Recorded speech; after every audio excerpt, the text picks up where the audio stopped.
বিয়েবাড়ির স্টাইলে ঝটপট করে রোস্ট রান্না করে নিলাম। কতটা মজা আর কি বলবো, আসলে আপনারা কিছু মনে করবেন না, বিয়েবাড়ির চেয়ে অনেক বেশি মজা ছিল।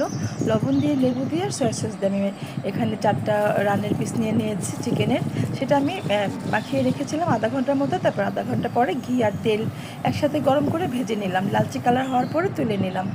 এখন এই প্যানে আমি পেঁয়াজ দিয়ে দিলাম, পেঁয়াজটাকে একটু ভাজা ভাজা করে তারপর এই পেঁয়াজটাকে তুলে রাখলাম বেরেস্তা বানানোর জন্য। এই প্যানে আবার একটু তেল দিয়ে আবার পেঁয়াজ দিয়ে দিলাম। আমি একটা প্যানেই রান্না করছি, রান্নাটাকে সহজ করে দেখানোর জন্য, যাতে আপনাদের কাছে সহজ মনে হয়।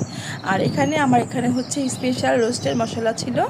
আর এখানে 3 টেবিল চামচের মতো দই দিয়ে এটাকে মাখিয়ে নিলাম।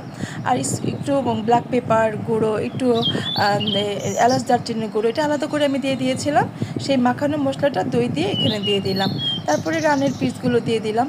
এই চিকেনের পিসগুলোকে একটু, যেহেতু এটা একটা পাকিস্তানি বা দেশি এই টাইপের কিছু একটা, তো আমি একটু সয়া সস দিলাম, একটু বাদাম বাটা দিলাম, কাঁচামরিচ দিলাম, ঢেকে ঢেকে এটাকে রান্না করে নিলাম। দেখেন কত সহজে হয়ে গেছে। আর দেখেন গ্রেভি রেখেছি একটুখানি, খাওয়ার জন্য অনেক মজা।